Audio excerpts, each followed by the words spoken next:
Hello and welcome to the Manchester is Red podcast. My name is Stephen Railston. I'm your host today and I'm joined by my two esteemed colleagues, Samuel Luckhurst and Tyrone Marshall. Now you might hear my voice, it's beautiful Geordie best today. I'm still recovering from a weekend in Milan. Samuel, what did you get up to and have you had a good week?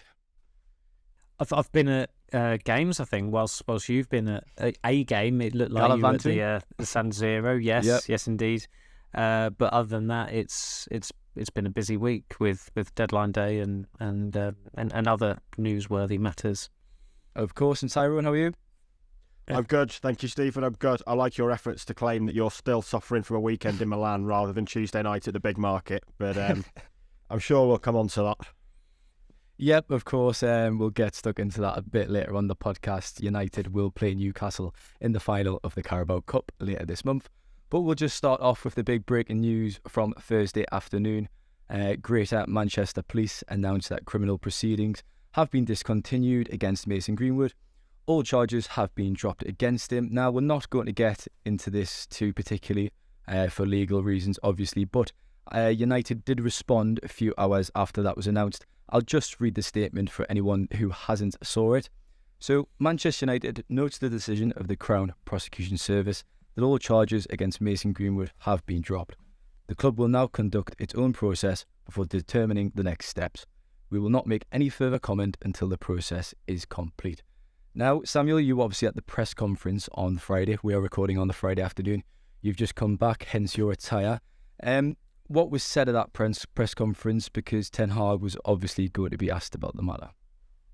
He was. I think the first three questions were about Greenwood, and he said he couldn't comment, he wouldn't comment, which wasn't a particular surprise, given that the club put that statement out yesterday, and they also clarified that Greenwood won't be coming back to training and he won't be available to play either. So there's not a lot else that anybody can really do on the matter now. Obviously, the charges have been dropped against him, so in certain sections of the media there might be different coverage, but I think for the time being, given that United are conducting this process before they I think in their words it was determined the next steps to take after that process has been completed, and there's no time frame on how long that will take either. I think at that point people will be able to be a bit more open with their opinion on the matter, because there has to be a decision made sooner or later. That's all we'll say on the matter for now on this podcast. We'll jump into the football stuff. Obviously a busy week, as we've just touched upon in the introduction. We had deadline day on Tuesday, then Manchester United defeated Nottingham Forest on the Wednesday. But we'll start with deadline day. Ty, obviously I came back from Milan, unpacked my bags, and I was back on the computer for deadline day. It was busier than expected, wasn't it? Marcel Sabitzer obviously came in. What's your verdict been on the window? Because we've had Jack Butland come in, we've had Wout Weghorst and Sabitzer. Do you think it was a good window? And I guess what would you rate it out of 10 if you had to? I guess around 8 to 8.5 out of 10, maybe. Yeah, I think it was a very professional window from United. We were talking about this at the game on Wednesday, and if I think 6 weeks out from the start of that window, United and John Merchant recruitment team would have said we're not doing anything. January's going to be quiet, nothing's going to happen. And in the end, they signed 3 players, but they signed them out of necessity, really. I mean, I was joking in the office on deadline day that United have had to react. They've had to be reactive in this transfer window, and they've had to be reactive to essentially Martin Dubravka, Piers Morgan and Andy Carroll. That's what's essentially kind of caused the issues. What Dubravka a trio. wanted to go. What a trio indeed. Yeah. I mean, if there's ever a movie made of this of this transfer window, I mean, it won't be a thriller for starters, but I'm not sure who's going to play who. But that's what caused the issues basically. If those things hadn't have happened, United wouldn't have signed anyone. So they've had to be reactive. Dubravka wanted to go back to Newcastle. Ronaldo did what he did. Andy Carroll, crunched Ericsson and had that bizarre performance on Saturday, and because of that, they've had to dip their toes into the market. And Butland for Dubravka's like for like, really. We've covered that. We've talked about Weghorst, not like for Ronaldo, but in terms of what they were giving this season, probably not too far off. He's proven already he can be a decent addition. And then Sabitzer on deadline day, I think that's as good as you're going to get when you get 48 hours notice at most, really, that you need a midfielder and you've got no money, which we've been over that previously as well on podcasts, that not only did they not plan to sign anyone, but they didn't have any money to sign anyone. So they've had 3 curveballs thrown at you, like, had to make 3 signings on a very limited budget. And I think to end up with Butland, Weghorst and Sabitzer is probably as good as it could have got, really, in terms of straight loans. There's no obligations in there. Loan fees are pretty small. Wage packets are all very manageable. And I think they've come out of the window as well as they possibly can, given that it has tested them, really. It has tested Murta and the recruitment team to have to react to those situations. The Eriksson one right at the end.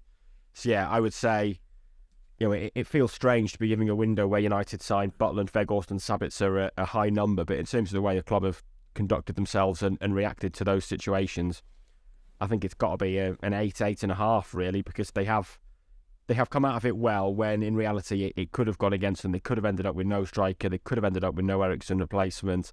They haven't done. They've got a decent enough squad to go into the rest of the season now. So I think you'd have to say it's been successful. I'd have to agree with that. I think that's very fair. Obviously, Sabitzer came in late on deadline day, Samuel. I think you wrote a piece along the lines of Manchester United actually acted like a serious football club on deadline day, with the news of obviously Christian Eriksen's injury. So could you give a bit of insight into how that deal happens? Because fair play to the club, they reacted quickly and got the deal done with Bayern Munich. When Ten Hag spoke at the press conference on Tuesday, the news came out shortly after that about Sabitzer. So clearly, before that press conference took place, he'd made the request to the board, to John Murta. It's not like he spoke to us and, I don't know, got pessimistic vibes off journalists and decided, I must sign a player on the back of that. But it was a very quick turnaround. United said it was done within 12 hours, which is pretty good going. It helps that they've always had a good relationship, by and large, with Bayern Munich. And also the agent, the player and the club were all in unison on what was best for Sabitzer, and Sabitzer was up for it, which made things a hell of a lot smoother. Occasionally, or more often, I suppose, with a transfer deal, someone will have an issue of some sort, but that enabled them to do it very quickly. And I agree with Tyrone that it's been a successful window and that they have got deals done very swiftly. Butland came in, I think, 4 or 5 days after Dubravka was recalled. I think Ty wrote about Weghorst. That approach was made before United played Burnley in the League Cup on December the 21st. So he was a duck that was lined up early, so to speak, by Ten Hag, and that looked pretty complex on paper, given that he was already out on loan. But in the end, he was signed on January 13th, I think was the date. So again, a swift deal done. And then, of course, you've got the online crowd who think that it's been a bad window, or that United should have spent as much as Chelsea, who are completely detached from reality and how transfer windows work and how United work. I mean, it's as if they've written off the fact that, or completely forgotten or choosing to forget, that United spent more than £200 million in the summer window, and 2 of those deals were bankrolled. Now, I know United did need to spend that amount in the summer, but that was always going to compromise what they can do now. And since then, of course, it's come out that the owners are looking to sell up. So they're not going to be spending a hell of a lot of money in January. And I don't think that was necessarily an issue, really. I mean, the quality of the players, the quality of the players has got gradually better. Butland has been a backup goalkeeper for the last 4 or 5 years, it feels like. Weghorst is an average striker, but he has different attributes to United's other forwards. He's clearly going to be a backup to Anthony Martial now that Martial is fit, and provided that Martial does stay fit. And Sabitzer, whenever I've watched him, I've always been impressed by him. I thought when Bayern Munich signed him, I thought at the time, typical Bayern Munich, that's a good, it's a good addition.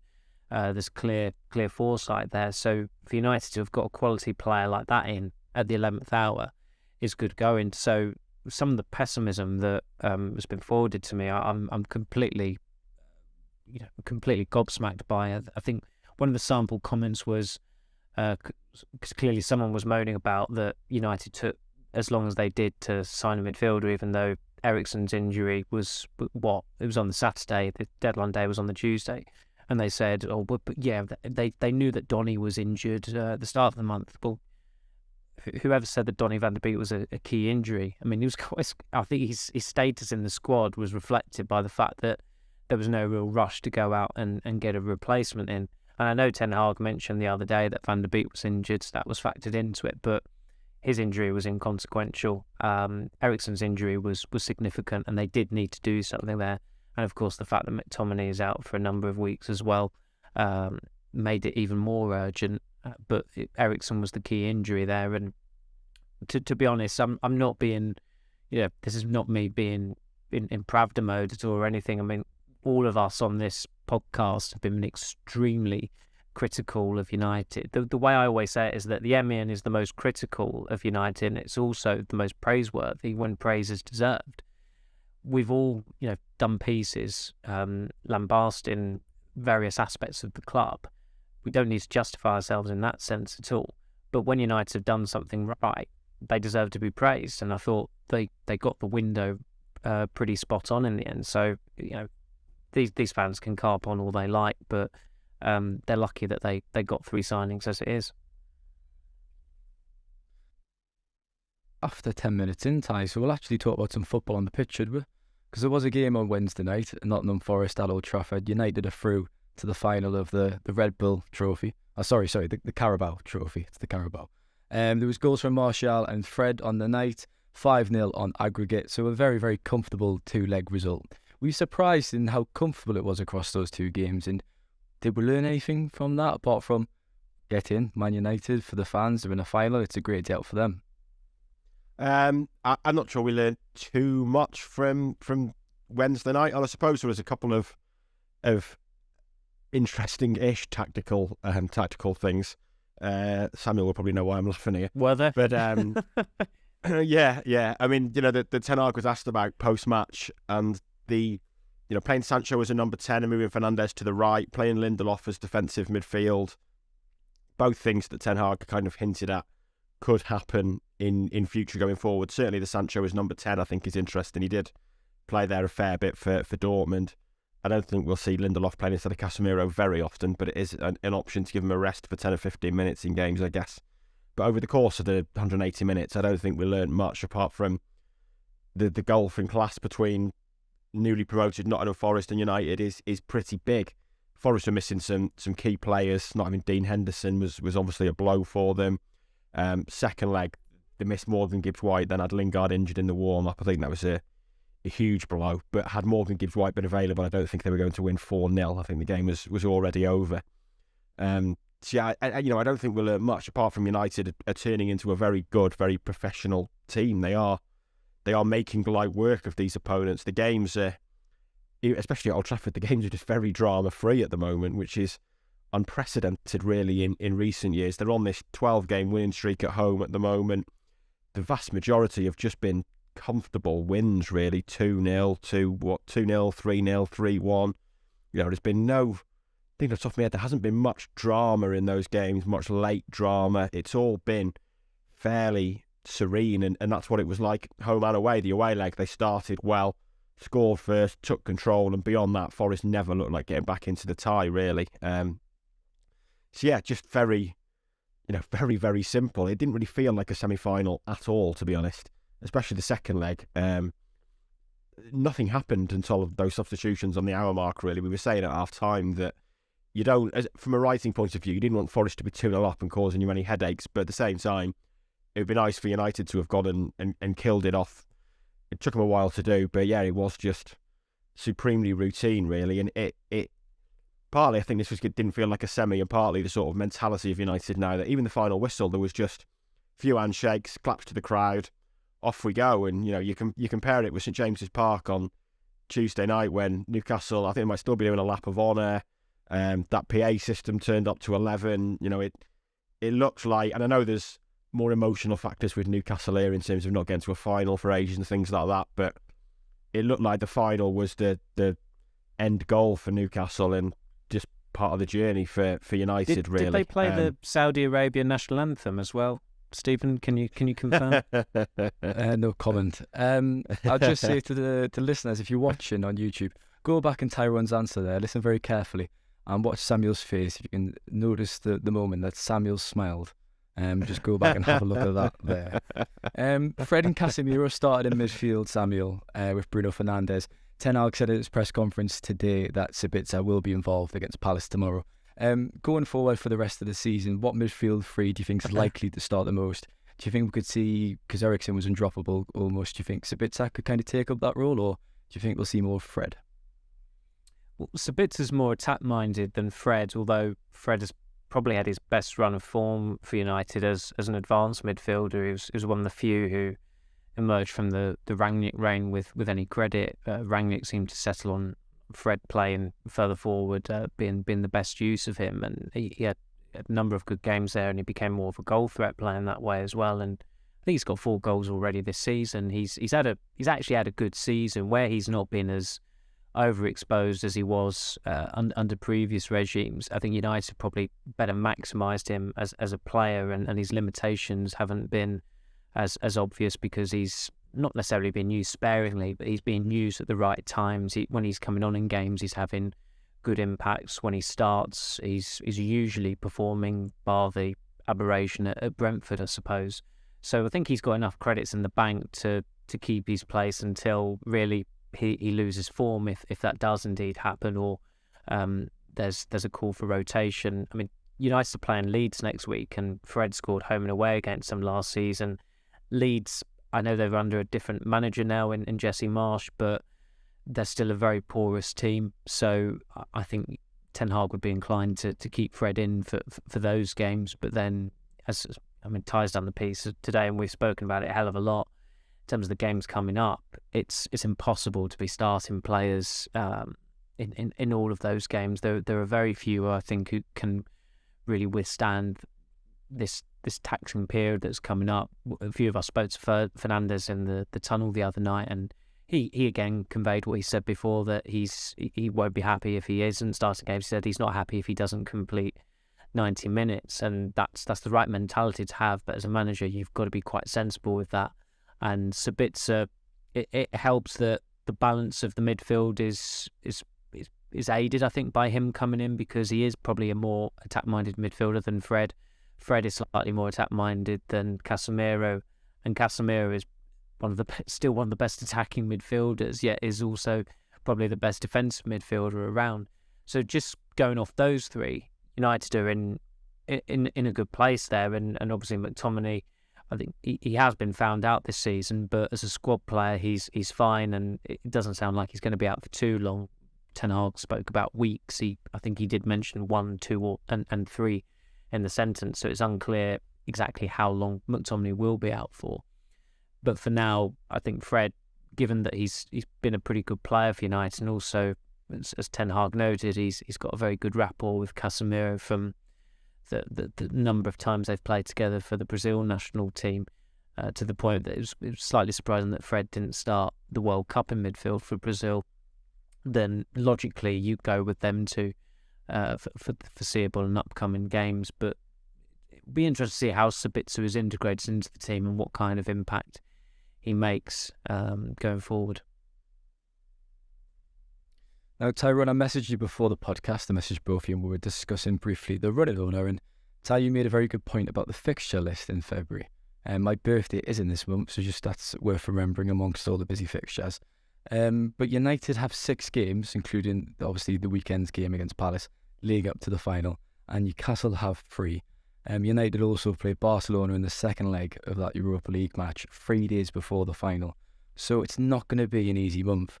Do you think the squad has the depth and the quality to kind of survive that period? And what are your expectations in the cup competitions and the Prem and just for February? Because it's going to be tough, isn't it?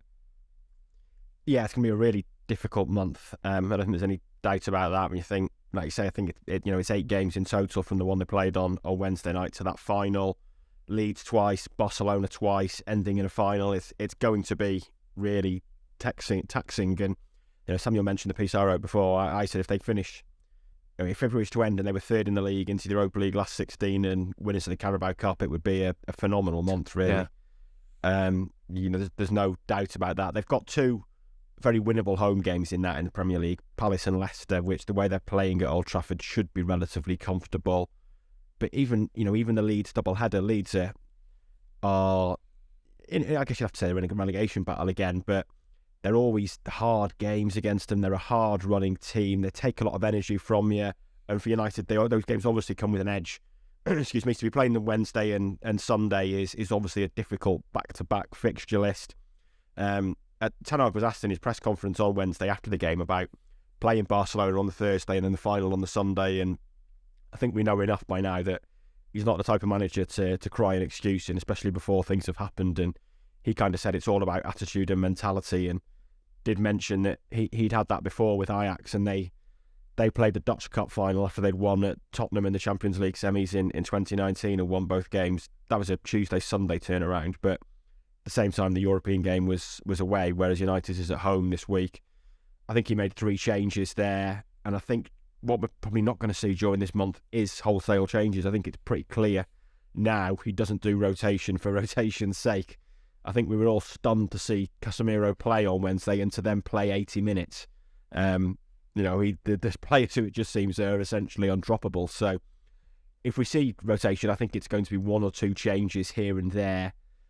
It's fortunate that the squad does look a bit stronger all of a sudden. Sabitzer is that 4th midfield option, but beyond that, they're still stretched a bit in midfield. Attack is clearly a lot better with Marcel and Weghorst now fit. Sancho coming back. You throw in Garnacho and you've got 2 players for every position there, as well as Palestri and Alanga. So there is enough in the squad now, I think, to rotate. Same with Wan-Bissaka doing well as backup for Dalot. But I'm just not sure we'll see that much of it. I think it will be a case of asking for more and more and more from the players. And in that answer he gave on Wednesday night, Ten Hag basically said of the final and playing 3 days beforehand that you can do it, but it's about attitude and mentality. And that's the type of thing we've been hearing from him all season, really, that if the players have got their attitude right and their mentality right, they can do it. And I think that's going to be the message during the 8 games in this month. But it's certainly going to be the hardest month of the season so far, no doubt about it.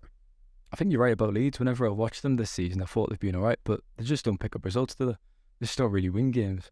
Now in the Marsh, it's a shame Bielsa's not still in charge, because they were whipping boys for United, weren't they? With Bielsa, it was 6-0 and 5-0, whenever the scoreline was. Well, the goals would always flow. Samuel, if we look at the cup final itself, obviously Wembley, the 26th of February, I've got that date saved, you better believe it. It's a huge achievement to get to a final in your first season in charge, but Ten Hag and Luke Shaw both talked after the game and they said, look, it doesn't matter getting to a final, you need to win it. But what would it mean for Ten Hag to win a trophy in his first season, to end the club's trophy drought? Because it's been far too long, hasn't it, since the club won a trophy in 2017. That's it. It's just ending that trophy drought.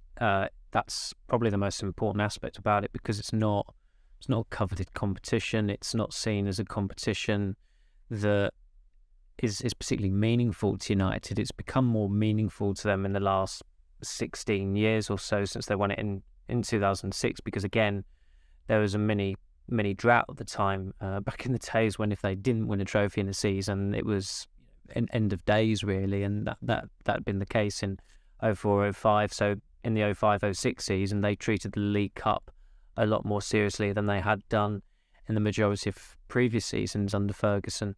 And I remember Ben Foster, who, I mean, he retrospectively admitted he just didn't have the right mentality to be a Man United goalkeeper, and that was one of the reasons, was because when they did win the League Cup in 2009, he made a save in the penalty shootout from Jamie O'Hara. He got the man of the match.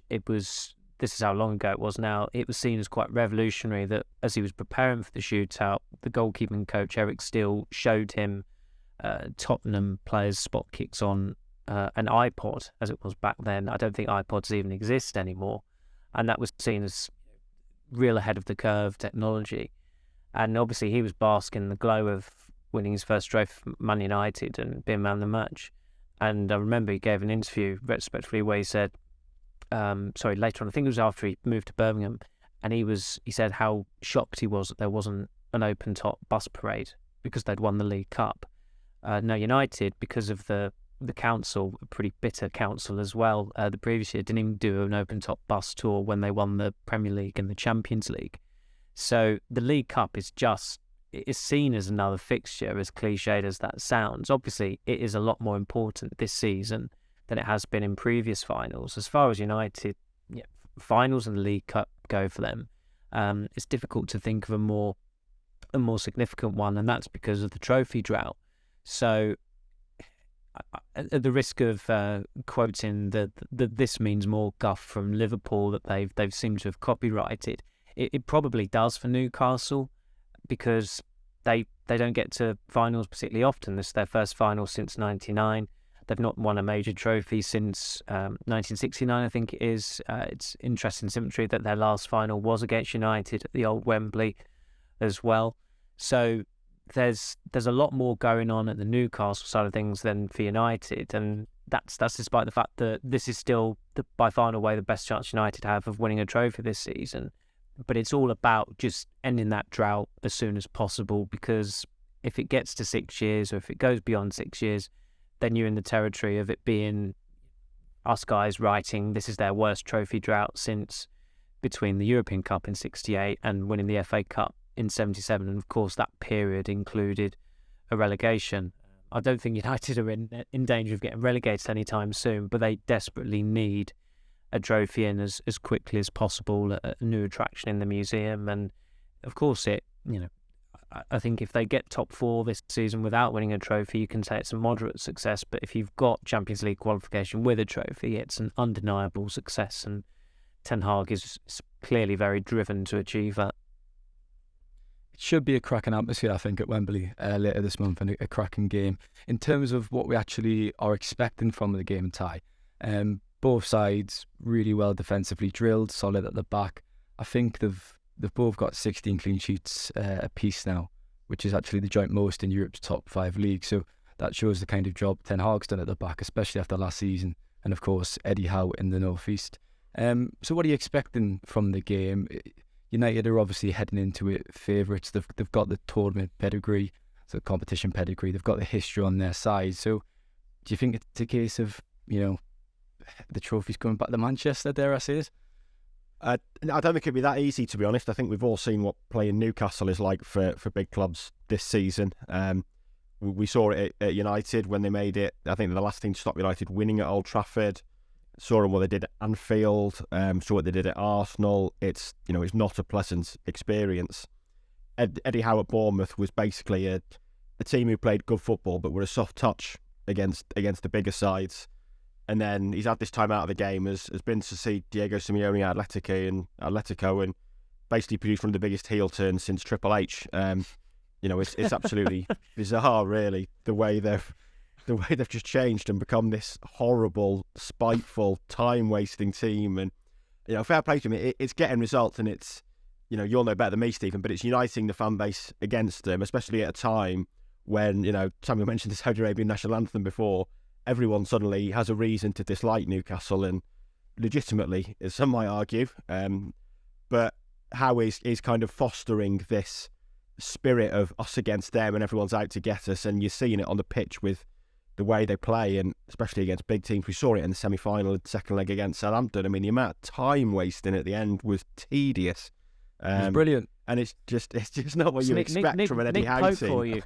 Nick Pope. Nick Pope's incredible. He's the worst at it. He's worse than Tim. He should be England's number 1, Samuel. England's number 1. Yeah. You're correct, Samuel. Well done. He's the time-wasting He's a good king. goalie.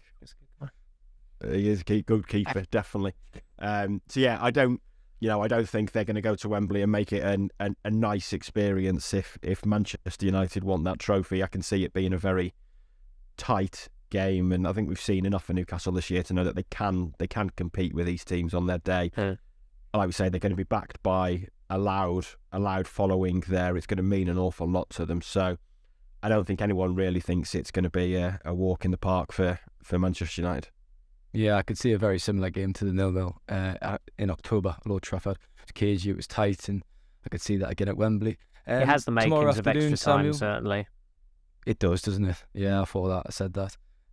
Crystal Palace tomorrow at Old Trafford, 3 o'clock kickoff. You'll obviously both be there in the press box. We talked about the lessons from the Nottingham Forest game on Wednesday. United played Palace as recently as last month at Sellers Park. That was obviously 1-1, conceded incredibly late in the dire moments of the game. I think it was a Michael Olise free kick. It was a fantastic free kick. What lessons do you think Ten Hag would have learned from that game going into this weekend?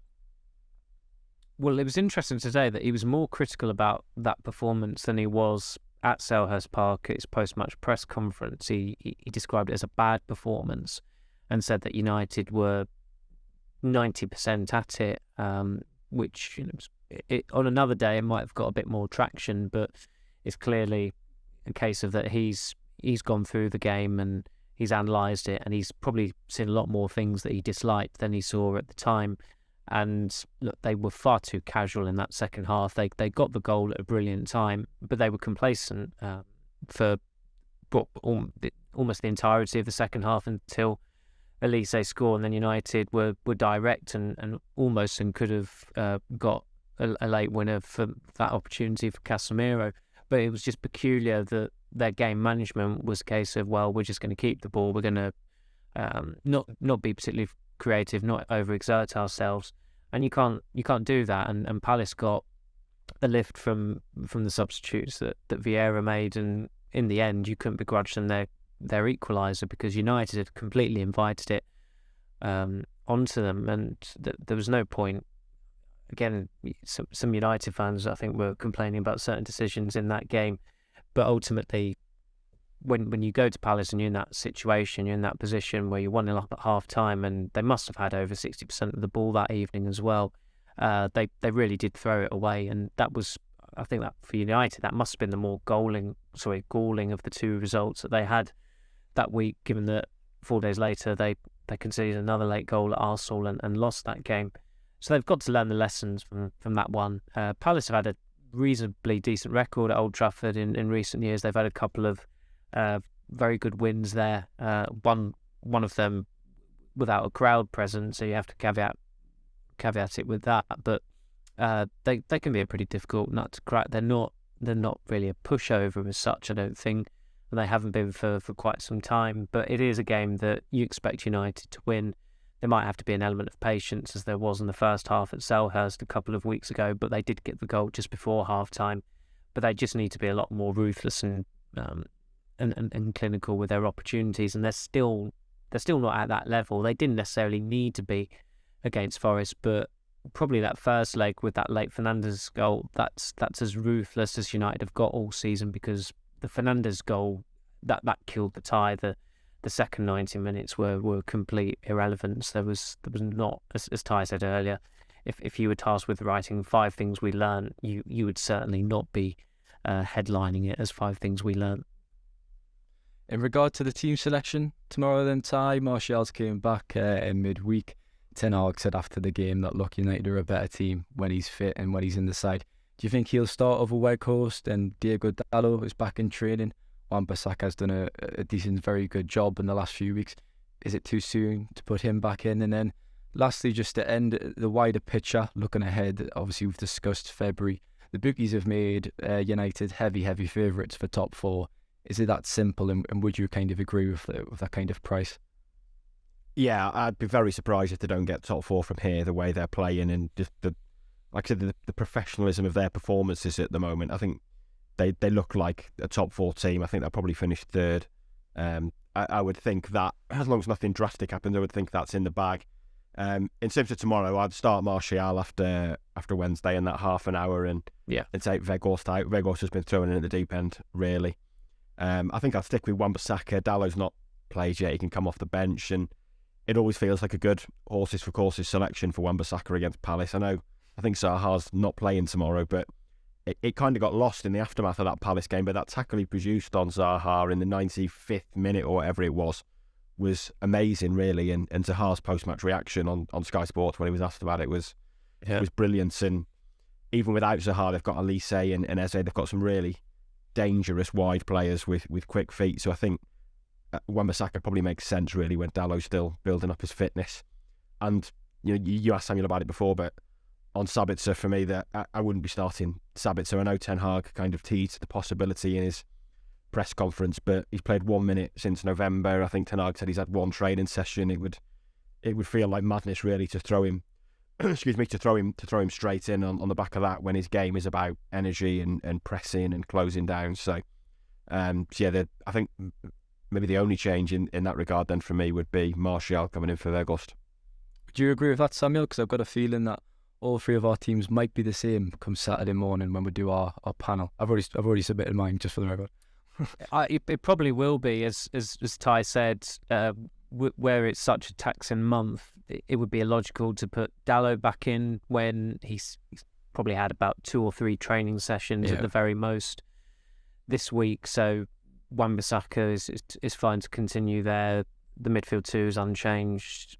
The attack, I mean, Ten Hag can pick his first choice attacking quartet now.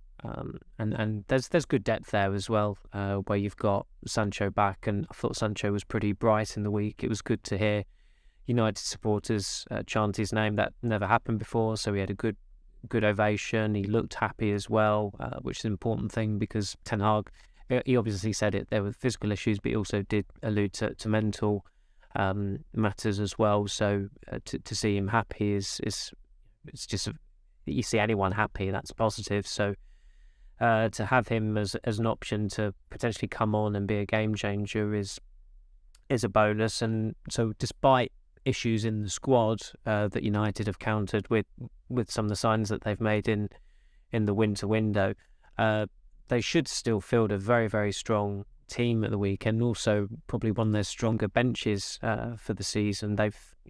Almost everyone is practically an international. Wan-Bissaka is probably the only one who's not attained a cap at international level, I would think. So yeah, I imagine it'll be a clean sweep in terms of our 11s. It's going to be would that just be one change? I think it would be, wouldn't it, if it's Marshall coming in for Weghorst? Oh, sorry, Rashford coming in as well. So yeah, those two coming in, and De Gea, obviously. As much as Tom, sorry, I even said his name there. As much as Ty and I like Tom Heaton, I think we'll both be picking De Gea for Palace. A collector's item then, when all 3 of us agree, stop the world, I want to get off. It's actually happening, guys, on Saturday morning. Thank you very much, Samuel. Thanks for your time. Thank you, Stephen. And thank you, Tyrone. Thanks, Stephen. Pleasure as always. And for listeners, if you head across to our YouTube channel, like, subscribe, leave a comment. We've now surpassed 1,000 subscribers, so thank you for the support over there. Take care. Thank you very much.